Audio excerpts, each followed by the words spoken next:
we'd spend money on important things. But I can tell you one clear difference is I won't waste time on things like this in the House of Delegates. I'm going to put my time on roads, jobs, and schools because I think that's what's important. I'm stuck in traffic every day. Every day when I'm in traffic, I'm not thinking about $50 and $100 cards that were bought at 7-Eleven on the presidential election and how that's going to change Virginia. I'm thinking about what can we do to get people home earlier so they have more time with their families, because I think that's something that will make a difference every single day. Delegate Marshall, 1 minute to rebut. I'm surprised to hear that it's a waste of time to keep elections honest to know where the influence comes from. Common Cause, which again is not a right-wing outfit, supports efforts such as I have engaged in. You need to know where the influence is coming from to see who's going to get the contracts. There's a big reason here why we will have a democracy or not have a democracy. If awards for contracts are to be based on donations to campaigns rather than the ability of a company to properly, efficiently, honestly, and with low cost carry out a road project or a building, we need honest campaigns. It is never a waste of time. So I'm a little bit surprised that the fountain of democracy, the poisoning of the well, is not considered a serious matter. Mr. Bell, 1 minute to rebut. Let me repeat my answer. I'm in favor of campaign finance reform.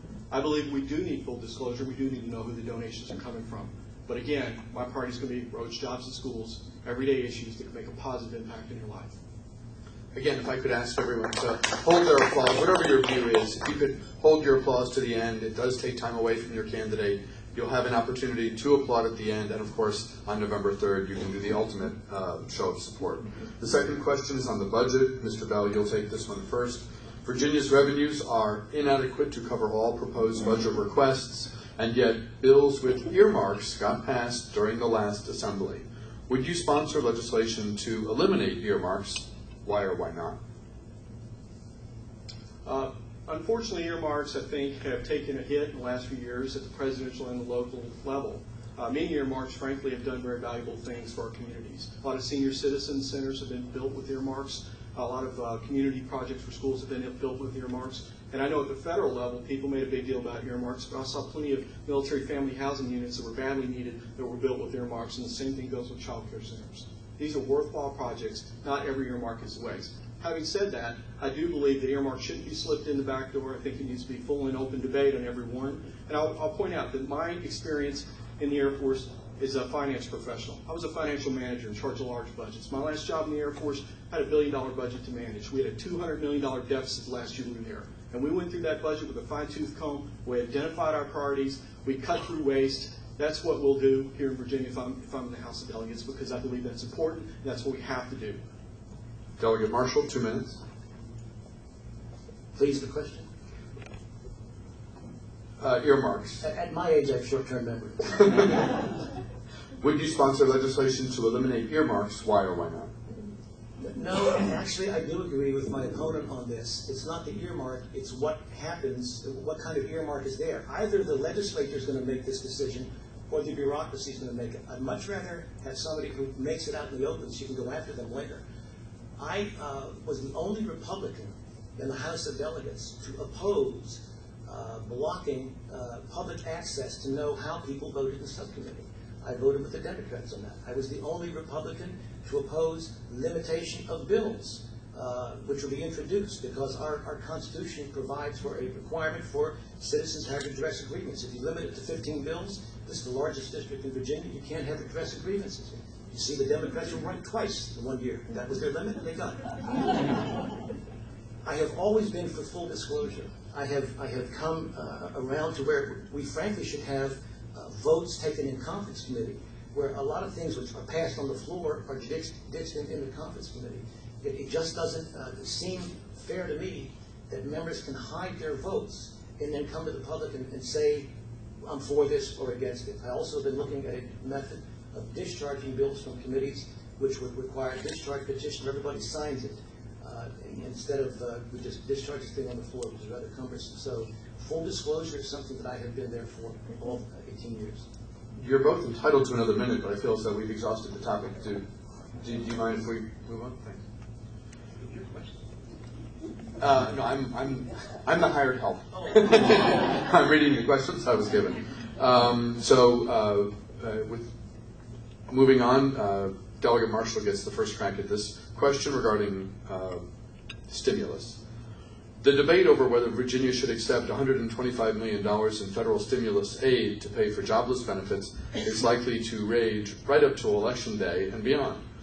How would eligibility for benefits change if Virginia accepts the funds? What will the tax impact be on businesses if the funds are accepted? 2 minutes. The Congressional Research Service indicated that if Virginia accepted the $125 million in unemployment, this extra money from the stimulus, that we would have to make that a permanent change in our law. I oppose that. I opposed the entire budget when it came back from the Senate because there was $4.6 billion in stimulus money in there, most of it coming from Red China, the communists, and from the Middle East. I don't think Virginia should balance its budget with foreign dictators doing it. On the question of unemployment, we extended unemployment benefits from 26 to 63 weeks this year. That was House Bill 1889. We provided health insurance for unemployed if they pay 35% of their premium. That's House Bill 2024. I don't think that this is a short way of looking at things. I think we were very generous. I think we were fair to the unemployed. And the use of the $125 million, which in fact Craig Deeds was on both sides of at one point, I think is a red herring. We don't need that. With these amount of benefits, I don't think that was absolutely necessary. And to me, it's more of a political ploy. And when people understand that, in fact, we've extended these benefits from half a year to more than a year, I think they think that that's fair. Mr. Bell, 2 minutes. Please repeat the question. Sure. On the $125 million in federal stimulus aid to pay for jobless benefits, it's a two-part question. How would eligibility for benefits change if Virginia accepts the funds, and what will the tax impact on businesses be if the funds are accepted? We have a disagreement on this one. I believe we should have taken that $125 million. That $125 million is our money. We paid in federal taxes. We should have brought it back here to the Commonwealth.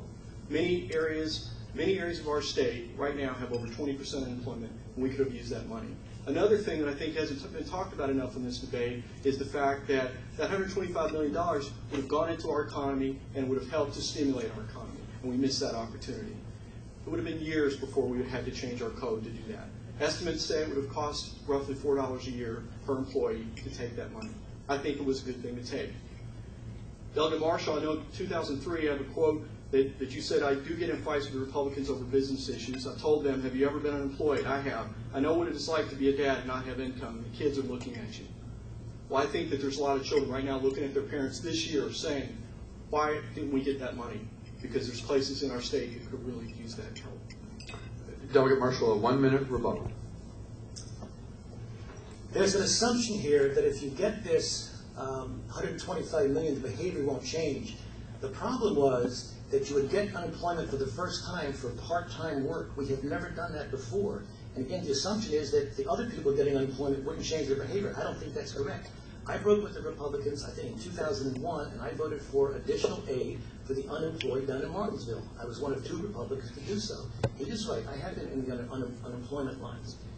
I'm also concerned that my opponent says he's running for office because of deficits. All this money is funded by deficits.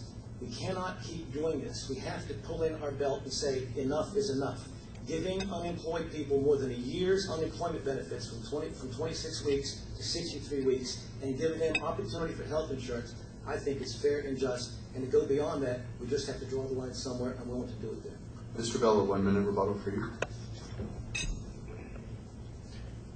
I'm also troubled by the idea that we give unemployment insurance to people who work part-time. But I believe the reality is there's many areas in the Commonwealth where part-time work is the only work employees can get. So they take what they can get, and then if they lose that, do we give them nothing? I say that we give them these benefits.